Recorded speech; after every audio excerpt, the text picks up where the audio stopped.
आधी रात का लाल गुब्बारा। बरसात की एक ठंडी शाम थी। पहाड़ों के बीच बसे छोटे से गांव रामपुर में हर कोई जल्दी घर लौट आता था। लेकिन उस गांव की एक अजीब बात थी। हर साल अमावस्या की रात किसी न किसी घर के बाहर एक लाल गुब्बारा दिखाई देता था। अगले दिन उस घर का कोई एक सदस्य हमेशा के लिए गायब हो जाता। गांव वाले उस गुब्बारे को देखते ही दरवाजा बंद कर लेते थे। कोई उसे छूता तक नहीं था। इसी गांव में 16 साल का रोहन अपनी माँ के साथ रहता था। उसे इन कहानियों पर बिल्कुल विश्वास नहीं था। एक रात बिजली चली गई। पूरा गांव अंधेरे में डूब गया। तभी रोहन ने खिड़की से बाहर देखा। उनके दरवाजे के सामने एक लाल गुब्बारा हवा में बिना हिले डुले खड़ा था। उसकी डोरी जमीन को छू भी नहीं रही थी। रोहन हंस पड़ा। किसी बच्चे का गुब्बारा होगा। उसकी माँ ने जैसे ही गुब्बारा देखा, उनका चेहरा पीला पड़ गया। उन्होंने रोहन का हाथ पकड़ लिया। आज रात कोई भी दरवाजा नहीं खुलेगा। रात के ठीक 12 बजे थक थक थक दरवाजे पर दस्तक हुई। एक मासूम बच्चे की आवाज आई, भैया मेरा गुब्बारा वापस कर दो।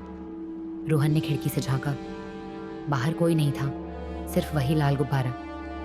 दस्तक और तेज होने लगी। इस बार आवाज उसकी माँ जैसी थी, रोहन दरवाजा खोलो। लेकिन उसकी माँ तो उसके पास ही खड़ी थी। रोहन के शरीर में सिहरन दौड़ गई। दोनों पूरी रात जागते रहे। सुबह दरवाजा खोला, गुब्बारा गायब था। जमीन पर सिर्फ छोटे छोटे गीले पैरों के निशान थे। वे निशान घर के पीछे पुराने आम के पेड़ तक जाते थे और वहीं अचानक खत्म हो जाते थे। गांव के बुजुर्ग ने बताया, ये कोई गुब्बारा नहीं, ये एक शाप है।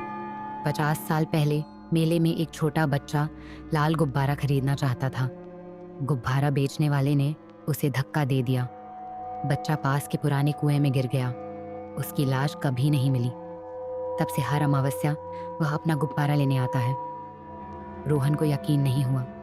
अगली रात उसने सच जानने की ठानी। वह अकेला उसी कुएं के पास पहुंचा। जैसे ही उसने टॉर्च अंदर डाली, उसे नीचे दर्जनों लाल गुब्बारे तैरते दिखाई दिए।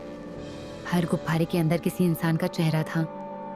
कोई रो रहा था, कोई चिल्ला रहा था, कोई मदद मांग रहा था। अचानक सारे गुब्बारे एक साथ ऊपर उठने लगे। रोहन पीछे हटने लगा। तभी कुएं के अंदर से एक भीगा हुआ छोटा बच्चा बाहर निकला।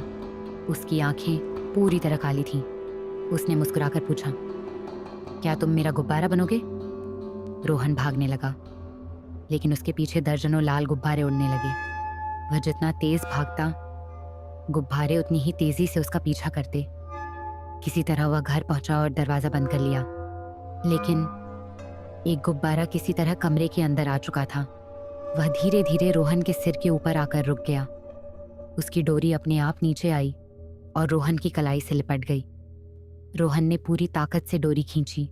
डोरी टूट गई, लेकिन उसके हाथ पर गहरा लाल निशान बन गया। उसी समय बाहर से बच्चे की आवाज आई, अब तुम अगली अमावस्या तक मेरे हो। पूरा महीना रोहन ठीक रहा। फिर अगली अमावस्या आ गई। रात के ठीक 12 बजे उसकी माँ की आंख खुली। रोहन का कमरा खाली था। खिड़की खुली हुई थी। बाहर हवा में सिर पे एक लाल गुब्बारा उड़ रहा था। लेकिन इस बार उस गुब्बारे के अंदर रोहन का चेहरा दिखाई दे रहा था। अगली सुबह गांव वालों ने दरवाजे पर एक नया लाल गुब्बारा देखा और उस दिन से गांव में एक नई चेतावनी जुड़ गई।